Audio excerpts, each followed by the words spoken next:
funded by the Broadcasting Authority of Ireland with the television licence fee.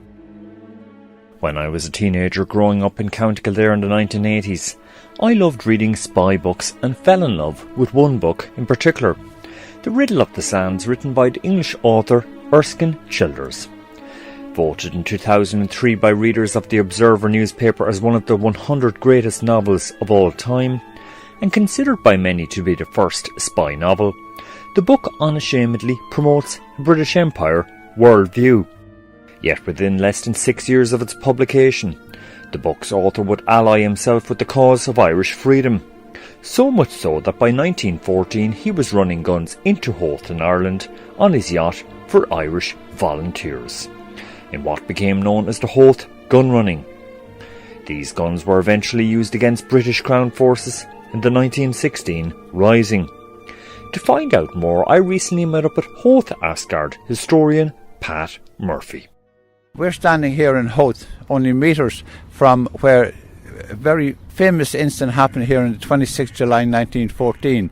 That's when Erskine Childers, in his yacht Asgard, together with his wife Molly and a crew of 4 other people, brought the first load of arms here into Ireland for the Irish volunteers.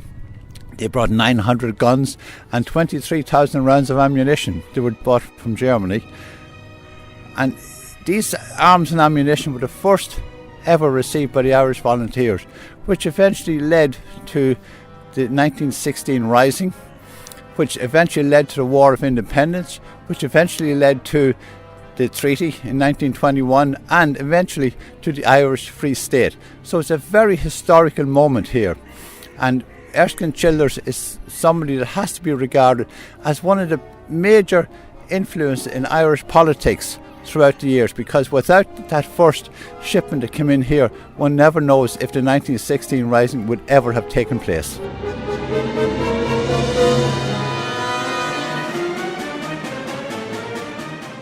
And later Erskine Childers represented Ireland at the Versailles Peace Talks, then became one of the chief IRA publicists during the Irish War of Independence, from 1919 to 1921, especially through his work for the IRA's Irish Bulletin newspaper.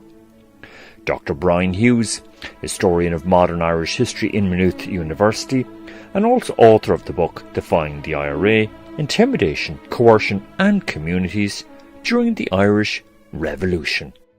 One of the things that Childers is most effective with, and one of his most important contributions to the what's now called the War of Independence, 1919 to 1921, is in terms of propaganda. He was a good writer. He could put words together, and as you know, like a pen is mightier than the sword. James Journey, County Kildare military historian and also author of the book The Civil War in Kildare.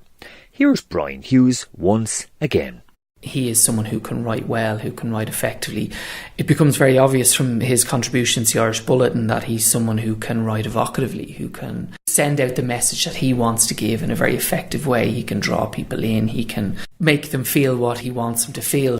Publicity work he did probably did save ultimately a lot of lives. The fact that because of Childers' work among others, it wasn't possible for the British government to wage the kind of war they waged in South Africa, for example. John Dorney, historian of modern Irish history and also author of the book The Civil War in Dublin. By the way, the South African War which John mentioned was the 1899 to 1902 Boer War. Probably saved a lot of Irish lives, probably helped to bring the War of Independence to an end. Probably, very ironically, helped to bring around about the treaty, for which in the end he lost his life. And as John Dorney just touched on, Childers was eventually executed in 1922 by the nascent Irish Free State during the Irish Civil War, due to his vehement opposition to the Anglo-Irish Treaty. Erskine Childers was a very complex character who lived a very complex life. Soldier, famous author, extreme supporter of the British Empire in his early years, then gunrunner and IRA publicist in his later life. Despite the tragedy of his execution during the height of the Irish Civil War, nevertheless, his contribution to the Irish freedom struggle was immense and deserves recognition. This is Erskine Childers' story. that this man came over from England, complete Englishman, comes over, takes up arms for Ireland. This committed convert to the cause who makes that incredible political journey from imperialist to not only nationalist but hardcore, extreme Sinn Fein Republican. I've always have a great fondness for Erskine Childers because of what he did for Ireland. He became very passionately devoted to Ireland and, in a sense, died for Ireland. This man gives his life for Ireland. I mean, how much more could you ask?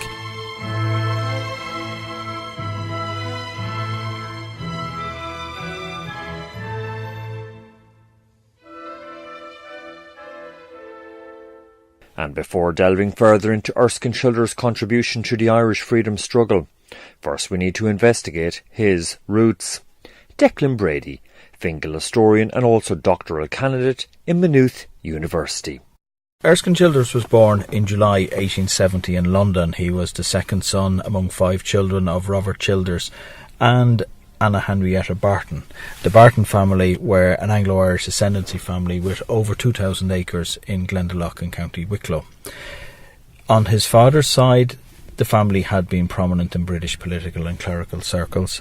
His first cousin of his father, Hugh Childers, had been in one of Gladstone's cabinets, and one of his distant ancestors had even been British Chancellor of the Exchequer. His father died when he was young, and his mother took sick, and he was orphaned at the age of 6 and sent to live with her family, the Bartons, in County Wicklow. And he grew up there with his cousins, knowing about Ireland and Ireland's history, albeit at that stage from the comfortable viewpoint of the ascendancy class.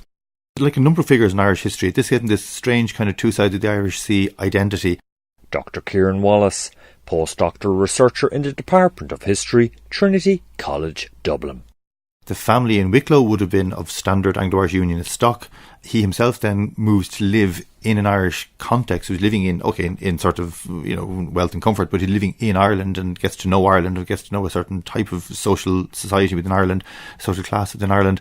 But that fits quite neatly within his British identity, as it did for thousands of people in Ireland. It was like being, the Wicklow Bartons, or being a Childers living in Ireland, fit quite neatly. You could be Irish and British at the one time. It wasn't a clash. He goes on to school in England and to university in Cambridge. He was in Cambridge, where he made speeches against Home Rule. He was a classic product of the whole system. But he did spend years in Wicklow as a child with the Bartons, being brought up there, and it left an indelible mark on him. Philip O'Connor, Howth historian and also author of the book Road to Independence, Howth, Sutton and Baldoyle play their part. And after gaining a degree in law from Cambridge University, early in the year 1895, the 24-year-old Childers got a job as a clerk in the British House of Commons. Also in the 1890s, he fell in love with sailing. Historian Pat Murphy. He took up the sailing. He was encouraged by Walter Rumscon to take up sailing. And after picking up the fundamentals of seamanship as a deckhand on this man's yacht, in 1893, he bought his own boat. It was a scrubby little yacht, it's described as a scrubby little yacht. Shula was the name. And he sold Shula in 1895, following a trip around the Lizard, that's down Land's End, in heavyish seas. It was awful conditions, so he sold her. And an interesting one too, in 1894, while he was living in Glendalough, he bought a Dublin Bay water wag. That's a little 13-foot boat sailed in Dublin Bay, and they're still sailed around Dublin Bay on it. And he sailed that boat up in Lough Dan, up in Wicklow. So he really started sailing at a fairly young age. As with most men of his social background and education, Childers was originally a steadfast believer in the British Empire. When the Boer War erupted in the late 1890s, he enthusiastically volunteered to go fight against the rebel Boers in South Africa. Historian John Dorney. Like a lot of recruits, Childers was very dismayed by what happened in the closing stages of the Boer War. So once the British had deployed enough manpower, enough artillery and so forth, they did manage to occupy the Boer republics after reverses in the early part. And the Boer War became a guerrilla war. The British, in the end, resorted to rounding up the entire Afrikaner or Boer population, including the women and children, and sticking them in what they called concentration camps. It's one of the first uses of the term. And many women and children died of disease in the concentration camps. Whether by accident or design depends on which side you're on, but certainly there was a policy of forced displacement. I mean, they destroyed their homes, they stuck them into concentration camps where they died in great numbers of disease. I know we're talking about tens of thousands of deaths. And like many people, Childers was actually very dismayed by this. After the Boer War, the immediate effect was he became a liberal rather than a conservative.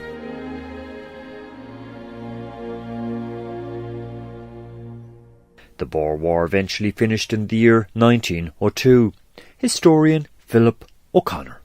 What happened after the Boer War is one of the turning points in British history, because after trashing the Boers, they then turned around to incorporate them into the empire. This was the new liberal idea. In the Liberal Party, who had always type of been semi-opposed to imperialism and stuff like that, there arose this group who called themselves the Liberal Imperialists. Churchill was one of them. It's hard to imagine. We think of him as the big Tory, who had this idea that to achieve world dominance, you have to incorporate these people in, rather than just oppressing them. The white races only, of course, is the way they thought. And after the Boer War, they turned around to turn South Africa into a model piece of the British Empire by giving them home rule, by being nice to them, by incorporating them in, and they become the most willing members of the empire that you could possibly have. And that became the liberal view of Ireland at this time, that you could do the same with Ireland. And so Childers became a big supporter of the liberal project in the empire, but still very much an imperialist. Like, he wrote that book, The Riddle of the Sands, a very famous book.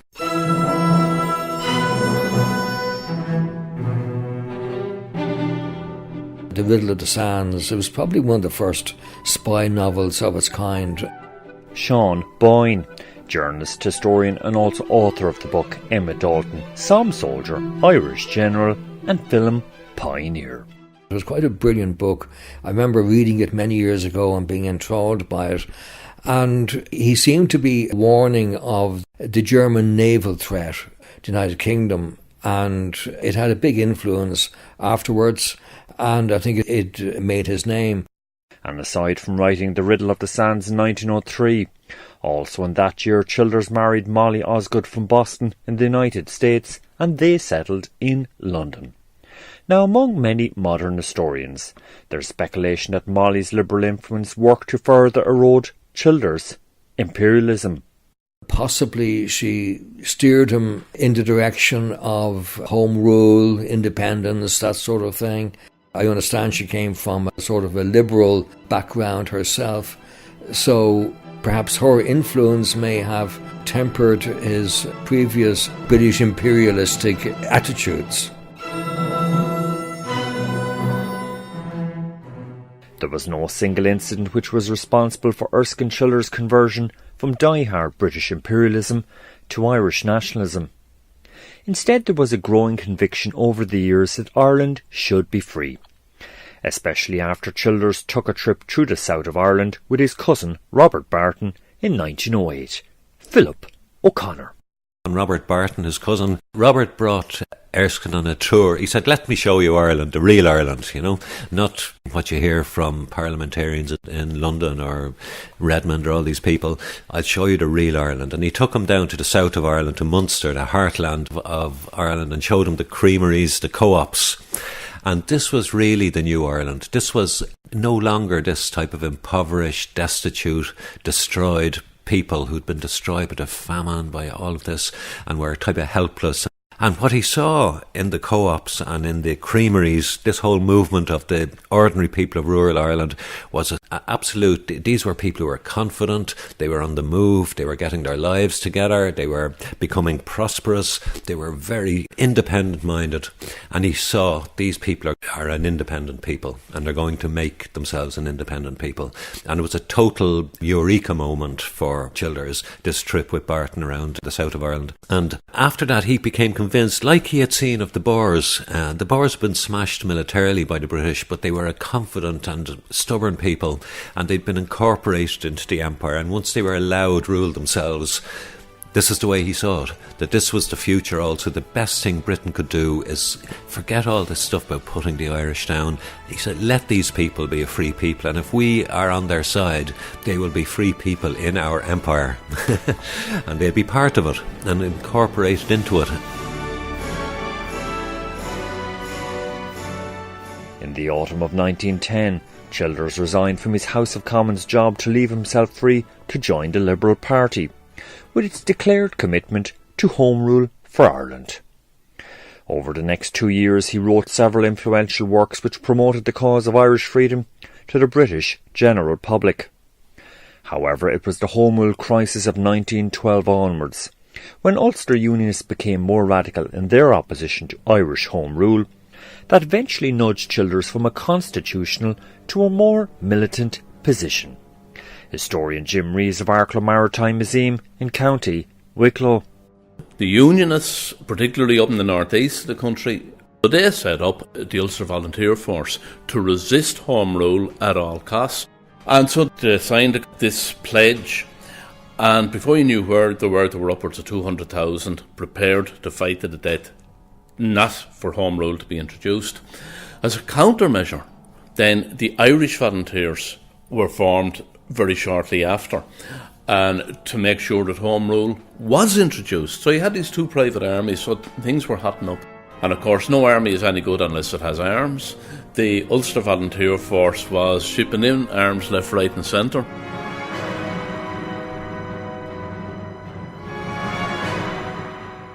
In particular, Ulster Unionists smuggled thousands of guns and ammunition rounds in through Larne in April 1914, in what became known as the Larne Gunrunning. In the interests of political expediency, the government of the day turned a blind eye and nobody was prosecuted. Dr. Brian Hughes.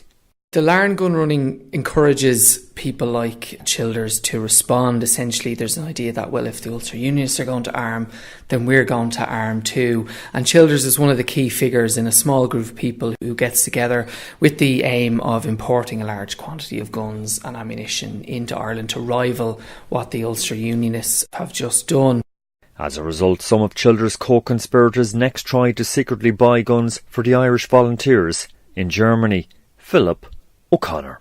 They went to Germany, sent a few of their people to Germany to try and buy guns. The German government wouldn't, said no, put a ban on giving these people guns because they didn't want to upset the British. Now, this is in 1914, the Germans were so terrified that there was a conflict coming in Europe and they wanted the British to stay out of it. So eventually they got the guns on the black market. They managed to get about 1,000 guns, and Erskine Childers' yacht.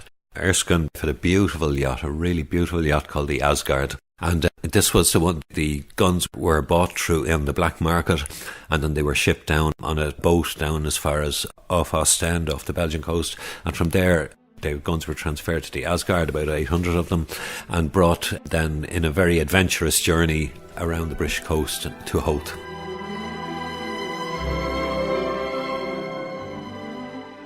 Very few know just what these people went through to bring those guns back to Howth. It's a great story. Howth Asgard historian Pat Murphy. The transfer of arms and ammunition at sea from a German tugboat took over 5 hours of hard work. The rifles had to be unpacked from canvas bales and straw and stowed below the yacht's deck.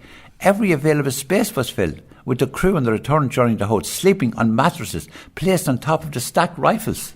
So they were literally sleeping on top of the armour lights. And an extract from Erskine's log was, what he said was, it went on through the night. Still bale after bale of rifles were passed down. The saloon got full and the cabin and the passage. And then we began to put another layer and to pile them at the foot of the companionway hatch. The ammunition coming down in fearfully heavy boxes, stowed with infinite labour aft, that's the back end, under the cockpit, sail lockers and the forecastle.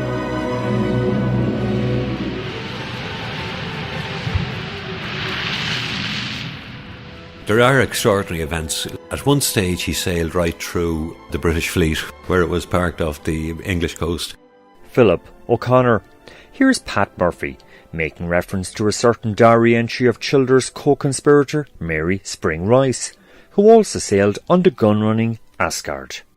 When they were sailing along the south coast of England on Thursday the 16th, Mary writes, After dinner, a fresh breeze sprang up and we beat, that's zigzag because the boat can't sail directly into the wind, we beat along past Devonport on the south coast of England, and to my horror we got in among the fleet. This the British Navy to get in among. They seemed to be expecting some night manoeuvres and were all round us with their great lights towering up. There was one awful moment when a destroyer came very near. I stood holding up the back light on the right hand side, watching her get nearer and nearer with my heart in my mouth.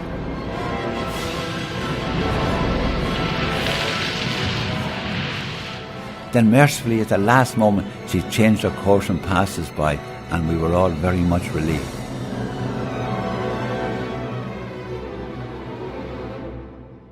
After Childress and the Asgard crew successfully transferred the guns and ammunition to Irish volunteers in Howth, 3 innocent civilians were shot dead by Crown forces in Dublin city centre.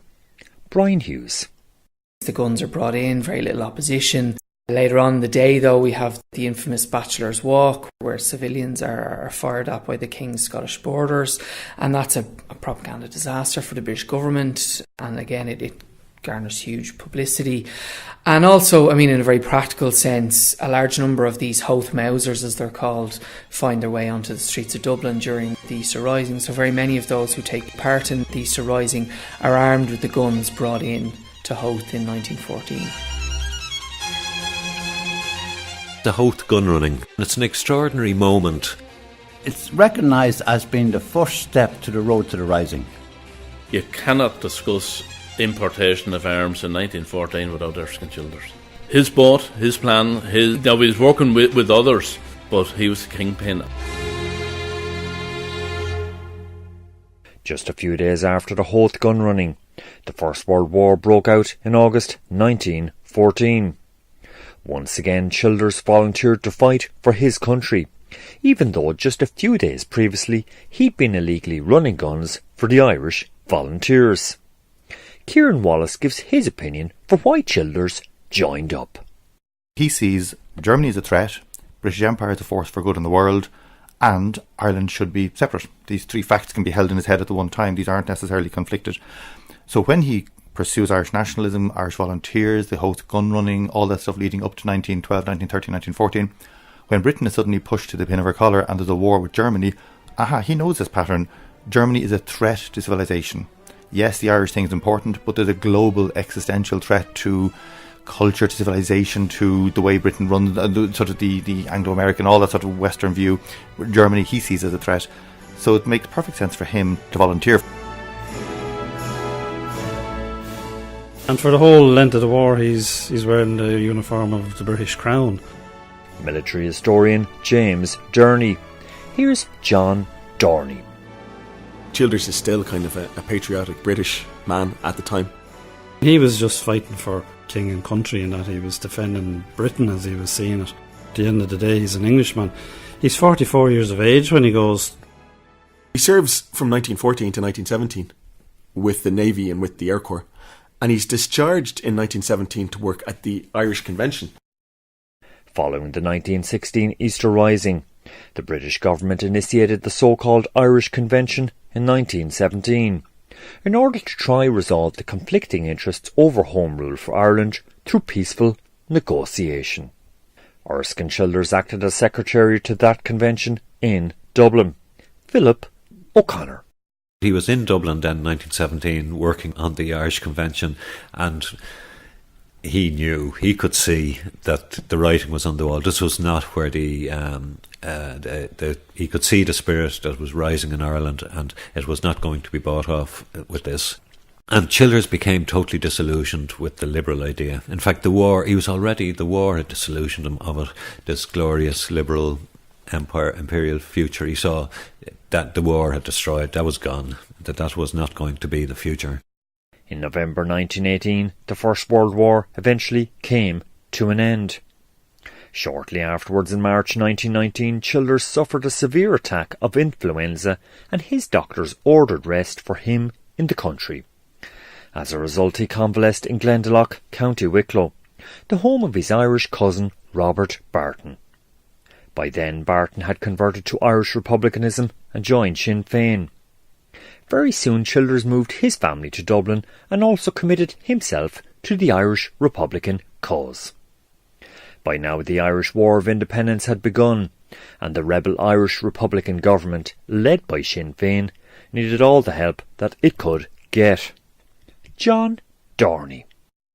Childers really gets involved strongly with the Republican movement, as we can now call it. So they're now in the ascendant. Sinn Féin are the main party now. They've won the election in 1918. They've won the local elections. And they've taken over a lot of the civilian apparatus of the country. And the IRA in some places have kind of taken possession physically of some parts of the country, certainly remote kind of rural parts. But Childers really gets involved when Desmond Fitzgerald, who's the director of publicity, gets arrested. And Childers takes over the publicity of the Republican movement. Childers is a writer. He can actually write. And his job, of course, what Desmond Fitzgerald was to penetrate the paper wall, as he said, of misrepresentation from the English press. Historian James Durney. He gets to work on the Irish Bulletin. The first edition of the Irish Bulletin comes out on Armistice Day. So from then on, the Irish Bulletin is telling the story, the true story, as they would say, of what is happening in Ireland from British reaction to the Irish independence movement and that. And it's to get over what the British press is reporting at it. So it's really a propaganda job as such. And he's quite good at it. He's able to write about the raids and that at night, about British troops and that getting ready to raid with tanks through the streets of Dublin and all that. This is just after the First World War. And this really sways British public opinion. The British public are not enamoured with their own forces and what they're doing in Ireland. And then you have the Black and Tans arrive and auxiliaries and that. And the excesses of the Black and Tans and auxiliaries in parts of Ireland doesn't go well with the British public. And this is what he's good at, of telling the British public what's really happening in Ireland. And alongside his work for the Irish Bulletin newspaper, Childers also wrote many influential articles, which he contributed to English newspapers. Here's an excerpt from one which he called Military Rule in Ireland. As the citizens go to bed, the barracks spring to life. Lorries, trucks and armoured cars muster in fleets. Lists of objectives are distributed, and when the midnight curfew order has emptied the streets, pitch dark streets, the weird cavalcades issue forth for the attack.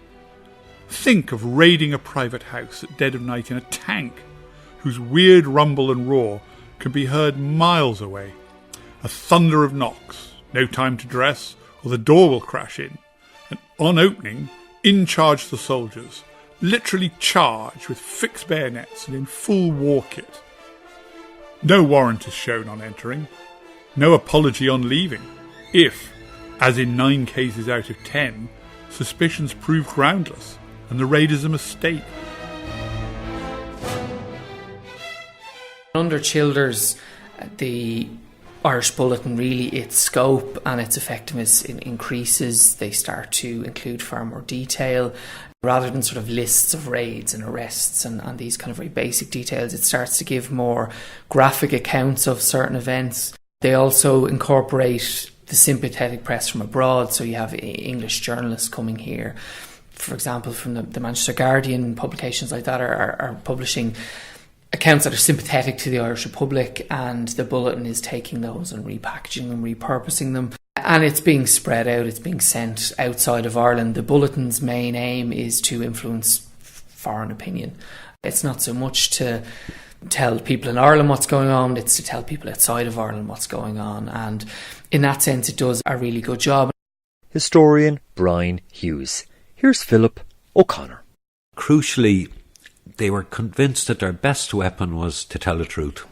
So what they would do is they would give reports from the English press or even from the official Irish press of some incident that happened, and then something that a British politician said about it in Westminster, and then it would just analyse that, just allow them speak for themselves, allow the incident speak for themselves.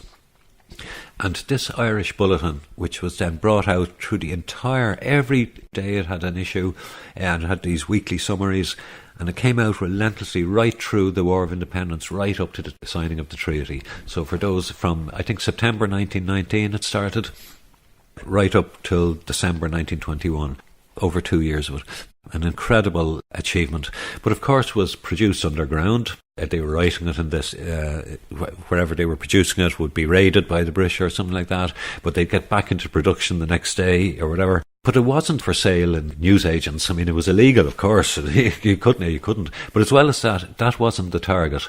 They just produced a couple of hundred copies of it, and they'd run it off under Stetner, and they'd get it into the post, particularly to people who they thought might be sympathetic, members of Parliament, members of the House of Lords, and opinion writers in the newspapers. Say the Manchester Guardian was a big target because the big liberal newspaper of the time.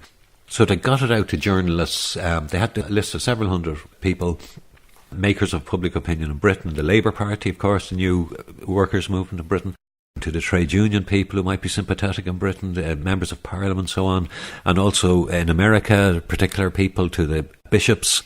And also they brought out a version even for the French diplomatic corps and so on. And it really turned the tide. And the following report on the Irish Bulletin activities which Childers wrote up for Eamon de Valera in early 1921 gives a taste of the work which Childers was involved in. The Bulletin is circulated daily to 200 English newspapers and public men, and weekly to 300 other persons, including many continental and colonial newspapers and journalists. The enemy government have made repeated endeavours to prevent the circulation of the Bulletin. They've been successful in a minority of cases. The Bulletin, however, still reaches the greatest number of those for whom it is intended, and is used with effect by many of its recipients. The interviewing of foreign journalists has been somewhat disorganised since the arrest of Mr. Desmond Fitzgerald, but it is hoped shortly to rectify this. Letter communication with foreign countries and colonies is being arranged, and preparations have also been taken to maintain closer touch with the Irish press, and to supply it, as far as can be safely done, with information of an authoritative character.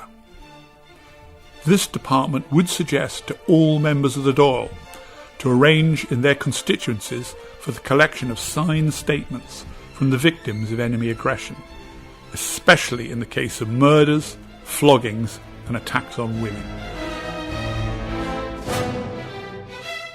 Childers, we knew it's all about the narrative in the mainstream media, in politics and so on.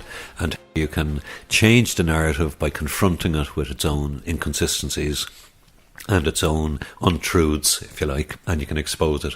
And once a narrative becomes unsustainable, it collapses. And that's what happened in the British case. Their narrative about what was going on in Ireland was a bunch of cutthroats who could be dealt with by police means, was unsustainable. And it's great when you read the Irish Bulletin, just consistently keeps raising the issue about how people voted and how they voted again in the municipal election in January 1920, how they voted again in the county council elections of June. Just overwhelming landslide always for the separatist movement. And you could just keep confronting British Democrats with these facts, and they're unassailable facts, and so the narrative of cutthroats and murderers and whatnot just disintegrates. The increasing popular support and unswerving obedience given to Dáil Éireann has perhaps been the most notable fact in the last year and a half of Irish history. The Republican government, at the date of its establishment, had behind it the consent and support of 70% of the Irish parliamentary constituencies. That government, as distinct from the Sinn Fein party, now holds the allegiance of 83% of the Irish people, as has been convincingly shown in the municipal elections held in January 1920 and the rural elections held in the first 2 weeks of June. This increased popular allegiance is the result of the constructive work done by the Dáil. What won people gradually around was the Irish Bulletin. It began to be raised in Westminster. People began asking questions: is such and such true? And what they were getting their information from was the Irish Bulletin, because it was just so good. It was just so reliable. It just stuck to what were known facts. It just reported the exact comments of English leaders and so on, that the truth of what was happening in Ireland got out. And it got out to liberal opinion in England, got out to democratic opinion in America, And huge questions start to be asked about what are the British doing in Ireland, what are they suppressing in Ireland, and the means by which they were doing it. And there was a wave, an unstoppable, once minds are turned, the idea that you could suppress what was going on in Ireland by the Black and Tans became a laughable idea, really. And really it finally forced the British to accept that they were going to have to negotiate with these Irish rebels. What's clear from prior comments is that Erskine Childers' work as a Republican publicist during the Irish War of Independence helped to play a significant role in tipping the scale in favour of Irish separatism. Alan McCarthy, head tutor at the School of History and University College, Cork. He was a committed propagandist, and obviously his work with the Irish Bulletin played a pivotal role in bringing world opinion to bear on the British government and highlighting the various atrocities and reprisals that had been committed in the country during the revolutionary period, which, is a key component of forcing the declaration of a truce then in July of 1921. He was a talented propagandist. He did manage to write powerful pro-Republican material that could reach wide audiences in the English-speaking world beyond the British Empire and those interests that would have seen things through London's prism. Dr. Tim Wilson of the University of St Andrews in Scotland. So from that point of view, he does make an important ancillary, sort of secondary contribution to the struggle for Irish independence or freedom.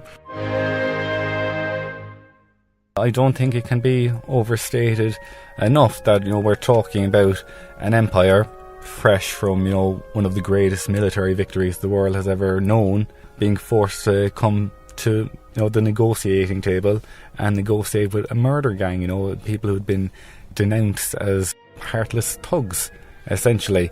And it's the work of Childers that brings about this, volte-face, as it was, this complete turnaround. Alan McCarthy. Here's historian John Dorney. Childers' line is very much that you have to win over the people of England, which is a departure from previous Republicans. And it's quite effective. I mean, the War of Independence doesn't have a military end, it has a political end, because the British government figures it would be politically counterproductive to use the kind of force that's necessary to crush this uprising. So we need a political solution.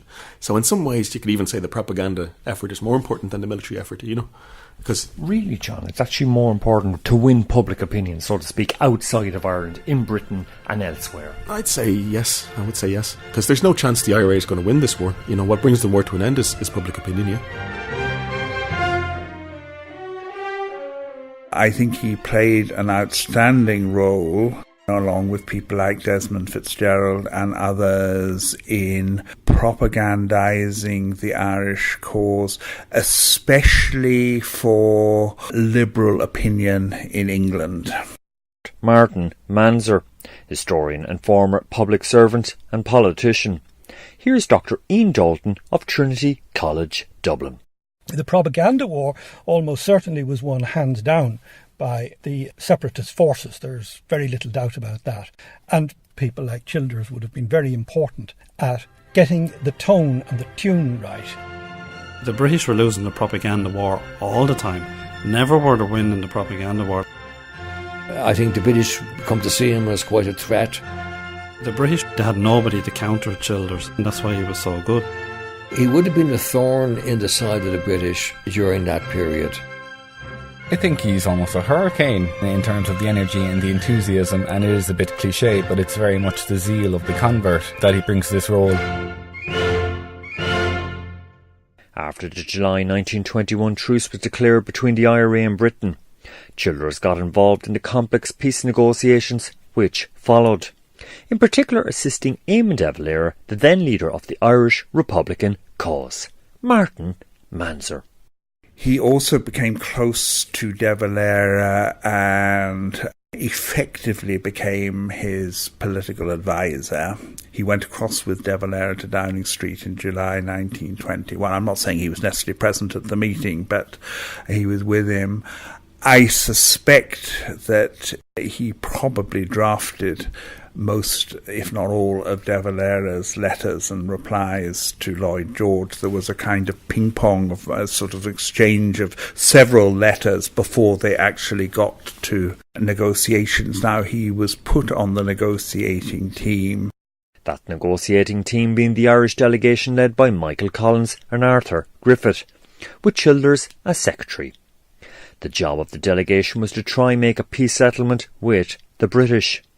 Dr. Brian Hughes of Maynooth University. There certainly is plenty to suggest that Childers acted as something of a conduit between the plenipotentiaries and de Valera back home, that he was something of his eyes and ears. He had a much better relationship with de Valera, and you do get the sense that he's being sort of shunned or being... There's a divide there between Childers and people like Collins and Arthur Griffith in particular. So you can certainly see that when the treaty has been negotiated. The Anglo-Irish Treaty was signed on the 6th of December 1921. It granted limited freedom to much of Ireland in the form of a Dominion status Free State, not the fully sovereign Irish Republic which Erskine Childers was fervently committed to. As a result, Childers vehemently opposed the treaty. Philip O'Connor. Childers then was probably the most committed member of the AntiTreaty side of Sinn Fein. Even when de Valera was dithering, de Valera didn't know what to do, confronted by the situation, and only began to then build up a case. But it was Childers who made the case against it, that this should not be accepted. However, despite Childers' arguments, Dáil Éireann, the Democratic Assembly of the Irish people, narrowly voted to accept the controversial treaty in January 1921. When shortly afterwards the AntiTreaty IRA denounced a democratic Dáil vote and sought to oppose it by whatever means possible, de Valera and Childers soon lost control of the situation. John Dorney. De Valera, he allows himself and the likes of Childers and the other political people, really on the anti-treaty side, allow themselves to be taken off in this direction in the hope that they can control it and that they can go back and do some sort of deal. And it doesn't happen because it runs out of their control. The next thing that the IRA does is a faction of them, really, again, it's actually a faction of the anti-treaty IRA, occupies the forecourts, they occupy the justice system in the centre of Dublin. You know, they start commandeering property. For example, they rob the Bank of Ireland. They walk in and they walk out with £50,000 to pay for the forecourts garrison, and so on. And this happens all over Ireland. There's small-scale forecourts all over Ireland. And there's shots start to be exchanged between the armed forces of the pro-treaty side, which start to call themselves the National Army, and the anti-treaty IRA. And matters eventually came to a head near the end of July 1922. UCC historian Alan McCarthy. We have the eruption of the Civil War on the 28th of June 1922 with the Free State bombardment of the anti-treaty forecourts garrison. So immediately Childers assumes this very interesting dual role of being both the chief propagandist for the anti-treaty side, as well as being this public hate figure for the Free State and the target of their propaganda. So throughout the summer of 1922 we have the rise of what was known as the Munster Republic, whereby the anti-treaty forces found themselves in control of much of the south of Ireland. Right, so Childers is editing the southern edition of Poblacht na hÉireann.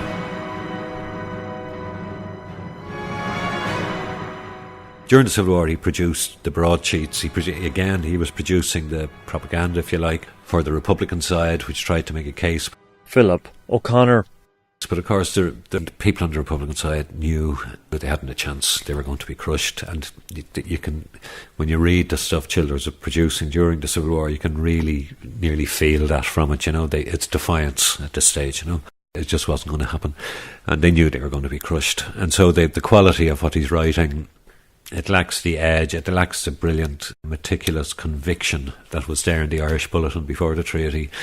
It's now, if you like, flaying around a bit, As the Irish Civil War progressed, Erskine Childers became the bogeyman behind many anti-treaty outrages, with many Free State politicians and mainstream newspapers incorrectly pinning the blame on him. Alan McCarthy. It's very much Childers' English background, his status as an Englishman, that makes him this bogeyman, this almost kind of puppet master pulling the strings behind the scenes. In many ways it's kind of a cruel irony that as his actual impact dwindles Childers is, presented as being, the mastermind behind the entire anti-treaty movement, both in terms of a propaganda and a military perspective, and it's constantly asserted within the Free State propaganda that Childers is very active on the ground, leading different military engagements. He's credited with different actions such as the destruction of Mallow Railway Bridge, even though he was in a different part of the country when the bridge is destroyed. Childers seemed to become a particular target for the Free Staters. Historian Sean Boyne. Here's Brian Hughes. Childers is an easy target for this kind of thing because he's English, he's from a Protestant background, he's from a Unionist background, he's Cambridge educated. He doesn't really fit any of the Irish nationalist stereotypes at all. I think that there's a special hatred on the pro-treaty side of Childers, which I think you probably have to put down to his cultural background. He's not one of them. John Dorney. Here's Martin Manzer. He became a target of really quite vicious hatred. He was presented more or less as if he was the ringleader of the Republican cause, which was very far from the truth. He wasn't anything of the kind.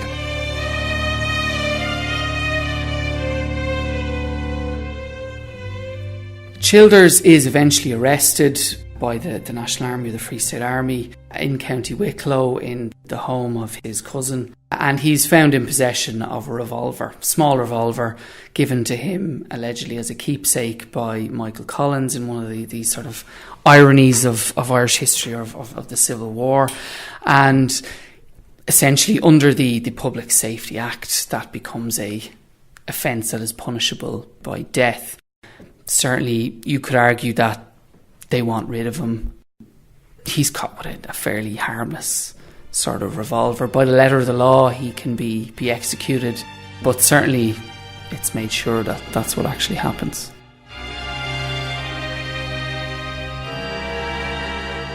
Probably the most famous and fated execution is Childers because of the circumstances.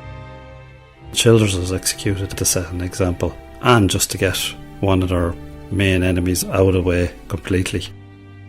There's a big flurry of people calling for clemency. It just falls on deaf ears. It looks very like they selected Childers as an example. They seemed determined to eliminate him.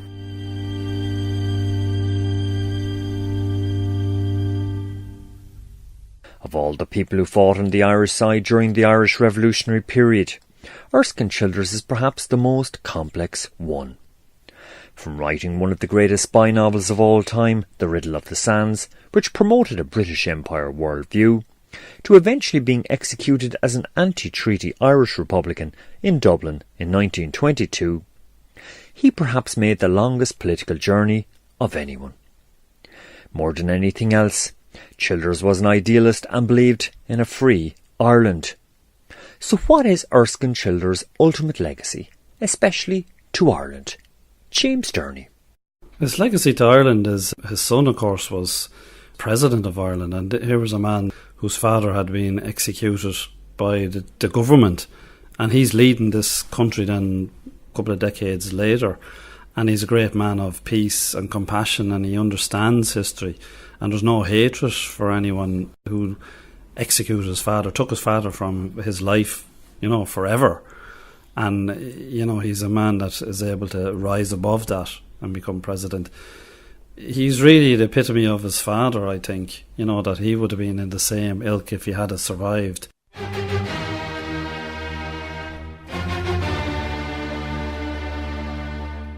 He produced the intellectual argument for the Irish Republic and its democratic legitimacy. And I think that's his great contribution. Both historian Philip O'Connor. And also, of course, the Gunrunning of 1914. He was a man of action. He knew you had to do things. I mean, you can have as many theories or intellectual convictions as you like, but you have to actually do things. And the whole Irish struggle for independence is inconceivable without either of those events. When you think of it, no gunrunning at Howth in 1914, there would have been no rising. There would have been no big welling up of the Sinn Fein movement. Or maybe there would have, but it's hard to see. It's so central to all of that. And the second thing, making the case for the Irish Republic with opinion leaders in Britain, in America and so on. It's inconceivable that the Irish could have brought their case as far as they did and achieved the treaty. It led to the establishment of a state. His most concrete legacy, in a way, is probably the publicity work that he did in the War of Independence. Childers' greatest contribution, I think in general, is his writing, and that's how he has been and I think will be remembered, perhaps should be remembered as a writer. Funded by the Broadcasting Authority of Ireland with the television licence fee.